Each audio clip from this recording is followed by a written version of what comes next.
నమస్తే. Trainee IPS ఉదయ్‌కి సంబంధించిన case ఇప్పుడు మొత్తం అదే నలుగుతా ఉంది. అందరూ కూడా దాని గురించి చర్చించుకుంటూ ఉన్నారు. ఎందుకంటే వాళ్ళు ట్రైనీ ఐపీఎస్‌లుగా ఉన్నారు కాబట్టి వీళ్ళు కూడా ఇలానే ఉంటారా? సామాన్యుల్లాగా కాకుండాను సామాన్యుల్లాగానే అనేది డిస్కషన్ జరుగుతోంది. అయితే ఈ ఐపీఎస్ ఉదయ్‌కి సంబంధించి ఆత్మహత్య యత్నంలోని మెలో డ్రామా అంటే లవ్ డ్రామా నడిచింది అనేది కొలీగ్ సుమాది తప్పుంది అనే వార్త కూడా వినిపిస్తుంది. సో మరి నిజంగానే అమ్మాయి వల్లనే ఆయన అట్లా చేశాడా? సో ఇదైతే మనం మాట్లాడదాం. మనతో పాటు సీనియర్ జర్నలిస్ట్ దాము బాలాజీ గారు. సార్ నమస్తే సార్. నమస్తే సార్ అంటే ఈ మొత్తం స్టోరీలోని ఉదయ్‌కి సంబంధించి ఆత్మహత్య యత్నంలోని సో ఆ అమ్మాయిదే తప్పు ఉంది అనే వార్త అయితే ఇప్పుడు నడుస్తుంది. సో మీరేమంటారు? అంటే నిజంగానే అమ్మాయిది ఉందనుకోవచ్చా? లేదు మళ్ళీ ఇదంతా మళ్ళీ లోపల ఒక డ్రామా నడుస్తుందని. ఇప్పుడు ట్రైనీ ఐపీఎస్ ఉదయ్ కృష్ణారెడ్డి కేసులో ఆ, మొన్న ఫస్ట్ డే అంతా కూడా సోషల్ మీడియాలో ఆ అమ్మాయి వెర్షనే వచ్చింది. ఎందుకంటే పోలీసుల వెర్షను సజ్జనారు దేశంలో అన్ని చేంజ్ అయ్యాయి. మీ నగలు కూడా చేంజ్ చేయండి. మీ పాత నగకు గ్రాముకి 150 రూపాయలు ఎక్స్ట్రా పొంది కొత్త నగలు తీసుకోండి. అదే తక్కువ తరుగుకు మీ లలితలో మాత్రమే.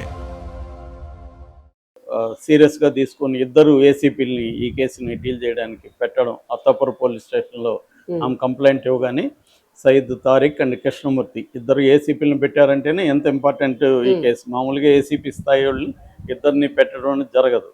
అలాగా పెట్టారంటేనే ఆయన సీరియస్గా తీసుకున్నాడు. ఎందుకంటే ఒక ఉమెన్ ట్రైనీ ఐపీఎస్ ఒక మేల్ ట్రైనీ ఐపీఎస్ మీద ఇలాంటి కేసు పెట్టడం బహుశా ఇది మొదటిసారి.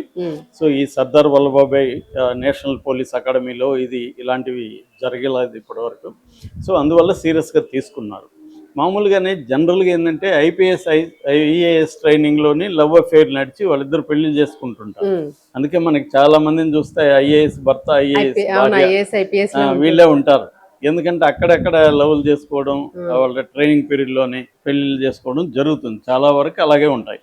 అలాగా మేబీ వీళ్ళిద్దరి మధ్య లవ్ అఫేర్ ఉందా అనేది అందరికి డౌట్ వస్తుంది. సో ఇప్పుడు మొన్న ఫస్ట్ డే అంతా కూడా ఆమె ఇచ్చిన కంప్లైంట్ బేస్ చేసుకుని సోషల్ మీడియాలో కానీ ఛానల్స్లో కానీ ఇతన్ని ఒక విలన్ లాగా చేస్తూ జుట్టు పట్టుకుని ఇడ్చుకొని వచ్చాడు, ఆమెను ఇది చేశాడు, ప్రైవేట్ వీడియోలు తీసి భర్తకు పంపించాడు, కండోములు ముఖం మీద ఇస్తాడు, పబ్లిక్గా అందరిలో ఆమెను అవమానించాడు, ఇవన్నీ వచ్చాయన్నమాట. అతని మీద సెక్షన్లు ఇవన్నీ ఒక కిరాతకుడిలాగా దుర్మార్గుడిలాగా డిపిక్ట్ చేశాయి మీడియా. దాని తర్వాత ఏమైంది, ఇతను ఆత్మహత్య యత్నం చేశాడని హాస్పిటల్లో జాయిన్ కావడం, దాని తర్వాత సూసైడ్ నోట్ బయటకు రావడం, ఇవన్నీ ఎప్పుడైతే బయటకు వచ్చాయి ఇతను పాత ఇంటర్వ్యూలన్నీ కూడా బయటకు వచ్చాయి. ఇతను ఐపీఎస్ అయినప్పుడు చాలా ఛానళ్ళు డీటెయిల్ ఇంటర్వ్యూ 1 అవర్లో అట్లా ఇంటర్వ్యూలు వచ్చాయి. అంటే అందరికీ ఇంట్రెస్టింగ్గా ర్యాగ్స్ టు రిచెస్ అంటారు కదా, జీరో టు హీరో స్టోరీ, ఒక సినిమాటిక్ స్టోరీ కనబడింది.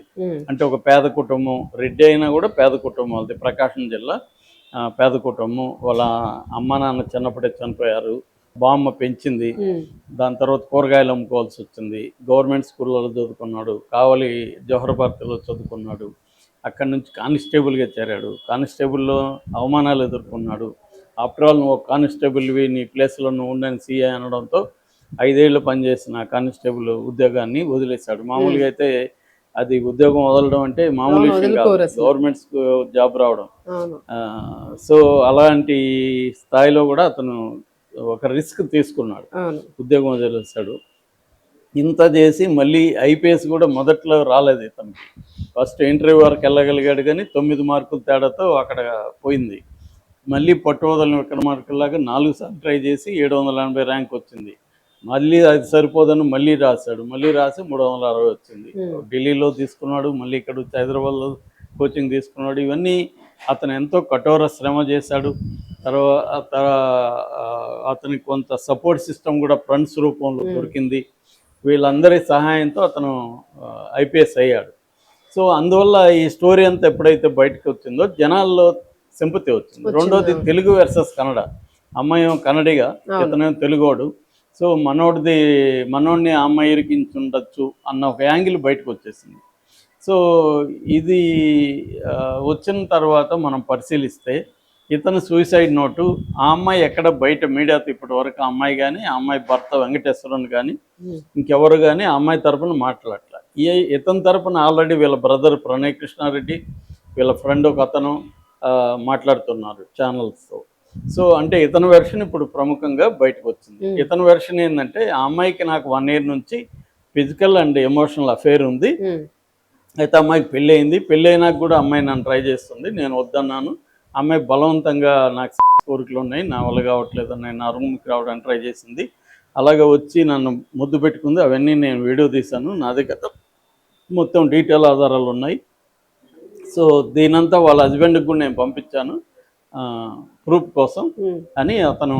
సో నేనే తప్పు చేయలేదు, నేను ఆ అమ్మాయిని అరెస్ట్ చేయలేదు, ఆ అమ్మాయి నన్ను ఇబ్బంది పెట్టింది, అది ప్రూఫ్ ఉండాలని నేను అన్నీ తీసి పెట్టాను. నా చావుకి కారణం ఈ నలుగురు అంటే ఈమె సుమా హెచ్కే, వీళ్ళ హస్బెండ్ వెంకటేశ్వరన్ ఆర్, తర్వాత బషత, తర్వాత కల్రా అని ఇంకొక ఆయన ఉన్నాడు, కాశిష్ కల్రా. సో ఈ నలుగురు అంటే వాళ్ళంతా కూడా ఈ కాశిష్ కల్రా అండ్ బషత వీళ్ళిద్దరు కూడా ఈమెకి ఫ్రెండ్స్. వాళ్ళే ముగ్గురు హస్బెండ్, వీళ్ళు ముగ్గురే ఈమెను రెచ్చగొట్టి కేసు పెట్టించారు అనేది ఇతని వెర్షన్. అంటే ఆమె కంటే కూడా వాళ్ళకే ఎక్కువ ఇంపార్టెన్స్ ఇచ్చాడు ఇతను. ఎందుకంటే వాళ్ళు రెచ్చగొట్టించి ఈమె దగ్గర ప్లాన్ చేయించి నాకు కేసు పెట్టించారు. అంటే ఆమె అయితే సొంతంగా పెట్టదని, అంటే వీళ్ళిద్దరి మధ్య ఒక ఎమోషనల్ డ్రామా ఉన్నట్టుగా మనకు కనబడుతుంది. ఆ ఎమోషనల్ డ్రామాలో ఇతను డీల్ చేసిన దాంట్లో అగ్రెసివ్ అయినాడేమో అనిపిస్తుంది. సో అగ్రెసివ్ దాన్ని ఆమె తట్టుకోలేక ఇతని మీద రివర్స్లో ఈ కైండ్ ఆఫ్ కేసు పెట్టింది. చాలామంది ఇలాగే చేస్తుంటారు, అఫైర్లు నడుస్తాయి. నడిచిన తర్వాత ఆమె బ్రేక్ కావాలనుకుంటే మనోడు కాలేనప్పుడు ఇతను అగ్రెసివ్గా ఆమె మీదకి వెళ్ళినప్పుడు ఆమె ఏం చేస్తుందంటే అసలు ఈ అఫైర్లు అవన్నీ చెప్పకుండా నన్ను సెక్సువల్గా అరెస్ట్ చేస్తున్నాడు అనేది కేసు పెట్టేస్తాను. దానికి సంబంధించిన ఆధారాలు చూపిస్తాడు. ఇప్పుడు మామూలుగా అయితే ఆమె చెప్పింది అబద్ధం, ఇతను చెప్పేదే నిజం అనుకుంటే దాన్ని ప్రూవ్ చేసుకోవాలి ఇతను. ఇప్పుడు ఫస్ట్ ఆఫ్ ఆల్ అఫైర్ ఉందని ప్రూవ్ చేయాలి. నిజంగా అఫైర్ ఉంటే ప్రూవ్ చేయడం పెద్ద విషయం కాదు, ఎందుకంటే చుట్టుపక్కల వాళ్ళకి తెలియకుండా ఉండదు. అది ట్రైనింగ్ ఇది కాబట్టి ఒకే చోట ఉంటారు కాబట్టి తెలిసిపోతుంది. అట్లాగే వీళ్ళ మధ్య చాట్ ఒకవేళ డిలీట్ చేసినా, ఆమె డిలీట్ చేసినా రేపు ఆమె ఫోన్ తీసుకొని రిట్రీవ్ చేయొచ్చు.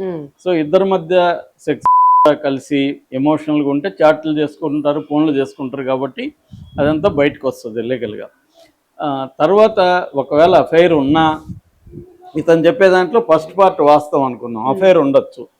అఫైర్ ఉన్నంత మాత్రాన ఆమె తప్పవదు, ఆమె కేసు పెట్టచ్చు. అఫైర్ ఉన్నింది వాస్తవమే, కానీ నేను అఫైర్ కట్ చేసుకుని నేను పెళ్లి చేసుకున్నా, పెళ్లి చేసినాక ఇతను నన్ను అరెస్ట్ చేస్తున్నాడు అనేది పెట్టుంది అనుకో. దానికి ప్రూఫ్ ఏంటి? వాళ్ళ హస్బెండ్కి ఇతను పంపించాను ఇతను కూడా సూసైడ్ నోట్లో కమిట్ అయ్యాడు. So that is also crime. అంటే బ్లాక్మెయిల్ చేసినట్టే కదా వాళ్ళ హస్బెండ్. అంటే నీ హస్బెండ్కి పంపిస్తా, నువ్వు నాతో పడుకోకపోతే అన్నట్టుగా బ్లాక్మెయిల్ చేసినట్టే. ఇతను వేరే కారణం చెప్తున్నాడు, ప్రూఫ్ అంటున్నాడు. ప్రూఫ్ అనే దగ్గర ప్రాబ్లం. అతనికి ఎందుకు, హస్బెండ్కి ఎందుకు ప్రూఫ్గా పంపిస్తాను? నువ్వేమన్నా ఉంటే ఇక్కడ అకాడమీలో వాళ్ళకి చెప్పాలి. మీ ప్రిన్సిపల్ ఉంటారు, మీ ఇన్ఛార్జీలు ఉంటారు, వాళ్ళకి సార్ ఏం నన్ను వేధిస్తుంది అనేది వాళ్ళకి చెప్తే వాళ్ళు చర్య తీసుకోపోతే అప్పుడు వ్యవహారం. అది కాకుండా హస్బెండ్కి ప్రూఫ్ కోసం పంపించాడంటేనే అక్కడ మనకి డౌట్ వస్తుంది. That is one thing. రెండోది, ఆమె చెప్పినట్టుగా జుట్టు పట్టుకొని లాగడము, లేకపోతే ఫిజికల్గా ఆమెను అసాల్ట్ చేశాడా అంటే ఇతనేమన్నా ఆమె రిజెక్షన్ని తట్టుకోలేక, ఆమె తన్ను కాదని వేరే వాళ్ళని పెళ్లి చేసుకోవడానికి జీర్ణించుకోలేక అగ్రెసివ్గా బిహేవ్ చేసి ఉండే అవకాశం ఉంది. ఎందుకంటే ఇతను లైఫ్ లాంగ్ బాధలు పడుతూ వచ్చాడు. తర్వాత ఎప్పుడు కూడా జీవితంలో అవమానాలని భరించలేకపోయాడు. ఒక చిన్న మాట, మామూలుగా ఇది అందరూ సిఐలు కానిస్టేబుల్ అనే మాటే, ఇతన్నే అని ఉండరు, మిగతా కానిస్టేబుల్ కూడా అని ఉంటారు. రే నువ్వు ఆఫ్టర్ ఆల్ కానిస్టేబుల్ ఎక్కడ ఉండాలి అక్కడ ఉండని అనడం పెద్ద విషయం కాదు పోలీస్ స్టేషన్లో. అలాంటిది ఇతను హర్ట్ అయిపోయి అదే రోజు రిజైన్ ఇచ్చాడు. అంటే ఇతనిలో చాలా స్ట్రాంగ్ సెల్ఫ్ రెస్పెక్ట్ అనేది ఉంది. సో ఇది ఒక్కొక్కసారి అప్పుడైతే పాజిటివ్గా తీసుకున్నాడు అతను. అతని మీద ఏం గ్రడ్జ్ లేదు నాకు, ఐపీఎస్ అయినా కూడా నేను అతని మీద ఏం ప్రతీకారం తీర్చుకోను, అప్పట్లో అదే అట్లా అన్నాడు, అది నాకు ఉపయోగపడింది అనే పాజిటివ్గా తీసుకొని దాన్ని ఒక ఛాలెంజ్గా తీసుకొని నేను ఐపీఎస్ అయి నిరూపిస్తానన్న దీంట్లో అతను వెళ్ళాడు. కానీ అది అన్ని చోట్ల అట్లాగే ఉంటుందని ఏం లేదు. ముఖ్యంగా స్త్రీల విషయంలో ఎమోషనల్ డ్రామా ఉంటుంది. ఇతనికి చిన్నప్పటి నుంచి కూడా తల్లి ప్రేమ అవి లేవు. అలాంటప్పుడు ఒక అమ్మాయిలో ప్రేమ దొరికినప్పుడు దాన్ని వదులుకోవాలనిపిస్తుంది. వదులుకున్నప్పుడు భరించలేని విషయం ఉంటుంది, ప్రాబ్లం ఉంటుంది. చాలామంది కేసులు ఇదే జరుగుతుంది. అలాగేమన్నా ఇతను అగ్రెసివ్ అయ్యే అవకాశాలు ఉన్నాయి. అది ఒక్కోసారి లిమిట్ దాటిపోయినప్పుడు కొంతవరకు హర్టింగ్ అనేది కామన్ అండి. అవును. అమ్మాయిల అబ్బాయిల లవ్ అఫేర్లలో ఎమోషనల్ ఇన్వాల్వ్ అయిన చోట ఒకరినొకరు హర్ట్ చేసుకుంటారు. ఏది ఎమోషనల్ హర్ట్ అనేది కామన్, కానీ ఫిజికల్ హర్ట్గా అది మారిపోతే మాత్రం అది మగవాళ్ళ నుంచే ఎక్కువగా ఉంటుంది. ఫిజికల్ హర్ట్ అమ్మాయిలు చేయలేరు కాబట్టి మగవాళ్ళే చేస్తారు. యాసిడ్లు పోయడం కానీ, లేకపోతే అటాక్ చేయడం కానీ, జుట్టు పట్టుకోవడం, కొట్టడం, కత్తులతో పొడవడం, ఇవన్నీ అబ్బాయిలే ఎక్కువ చేస్తారు. ఇటువంటి అగ్రెసివ్గా ఈయన ఏమన్నా బిహేవ్ చేస్తుంటే, అంటే ఒక దాన్ని ఏమంటారు, నార్సిసిస్టిక్ ఇంజురీ అంటారు. అంటే మేల్ ఇగో ఇంజూరీ అవుతుంది. ఆ ఇగో ఇంజూరీ అంటే నన్ను రిజెక్ట్ చేసింది, నన్ను కాదని వేరే వాడిని పెళ్లి చేసుకుంది అన్న ఇది ఇతను కొనుండి ఇతను తట్టుకోలేక దాన్ని అగ్రెసివ్గా వెళ్ళుంటే మాత్రం అది నేరం అవుతుంది. కాబట్టి ఇక్కడ మనం మీడియా ట్రయల్స్ చేయడం కానీ, లేకపోతే మన జడ్జిమెంట్లు కానీ కరెక్ట్ కాదు. ఎందుకంటే జనం సోషల్ మీడియాలో ఈజీగా పోస్ట్ పెట్టడం, జడ్జి చేస్తారు, ఏదో ఒక సైడ్ తీసుకుంటారు. దీనివల్ల ఏమీ జరగదు. ఫైనల్గా కోర్టులో తేలాలి. ఇది పబ్లిక్ ఇమేజ్ మాత్రమే. పబ్లిక్ ఇమేజ్ అనేది పెద్ద ఇది లేదు. కాబట్టి రేపు ఆల్రెడీ ప్రైమా ఫేసి ఎవిడెన్స్ లేకపోతే పోలీసులు కేసు తీసుకోరు. ఈ స్థాయిలో ఇద్దరు ఏసీపీలని వేయరు. అట్లాగే వాళ్ళ అకాడమీ కూడా ఇతన్ని సస్పెండ్ చేసిందంటే అకాడమీ కూడా ఒక ఎంక్వైరీ కమిటీని వేసింది. ఆ ఎంక్వైరీ కమిటీ కూడా ప్రైమా ఫేసి ఎవిడెన్స్ ఉందని నమ్మింది. కాబట్టి ఖచ్చితంగా there is something from his side అనేది అనిపిస్తుంది. అయితే ఇది నిజమో కాదో తెలీదు, మనకు అనిపించేదే వాస్తవం కానక్కర్లేదు. మనకున్న లిమిటెడ్ ఇన్ఫర్మేషన్ బట్టి నాకు అనిపించింది చెప్తున్నాను. సో ఇదంతా కూడా పోలీసులు తేల్చాలి. ఇప్పుడు అదనంగా అతను సూసైడ్ డ్రామా కూడా అతనికి యాంటీగా అయిపోతుంది. ఆల్రెడీ పోలీసులు ఇది డ్రామా అని చెప్పారు. సో నువ్వు ఎందుకు డ్రామా ఆడావు అనేది ఇదవుతుంది. సీరియస్ గా తీసుకుంటారు. అంటే డైవర్ట్ చేయడానికి ట్రై చేస్తున్నాడు అనేది సీరియస్ గానే తీసుకుంటారు. ఇది వన్ మోర్ ఇతనికి ప్రాబ్లం. అంటే ఇతను ఒకవేళ ఆత్మహత్య నిజంగా చేస్తున్నా కూడా ఒక ఐపీఎస్ స్థాయికి ఇన్ని కష్టాలు వెళ్ళిన వాడు వాళ్ళ ఫ్రెండ్ చెప్తున్నట్టుగా సోషల్ మీడియాలో వచ్చినంత మాత్రాన అతను ఆత్మహత్య ఎంతమంది మీద రాలేదండి? రోజుకి ఒకటి మీద ఎవరి మీద వస్తానే ఉంది సోషల్ మీడియా నెగిటివ్. ఇలాంటి పబ్లిక్ లో వస్తే వాళ్ళే చాలా బోల్డ్ గా చెప్పేస్తారు. ఇప్పుడు అతనే వచ్చి మీడియా ముందు ఇదే మాట చెప్పొచ్చు కదా. అతను ఎందుకు ఆత్మహత్య చేసుకోవడం? ఒకవేళ ఆత్మహత్య చేసుకుంటే అది ఇంకా ఘోరమైంది. ఎందుకంటే ఈ స్థాయికి వచ్చిన వ్యక్తి రేపు ఐపీఎస్ లో కూడా అనేక ఛాలెంజెస్ వస్తాయి, వాటిని తట్టుకొని నిలబడాలి. అవన్నీ లేకుండా ఒక చిన్న సోషల్ మీడియాలో ఒక రోజు నెగిటివిటీ వస్తే ఆత్మహత్య ఎవరైనా చేసుకుంటారా? సో అక్కడ కూడా ఇతని something is wrong with him అనేది మనకు అర్థమవుతుంది. రైట్.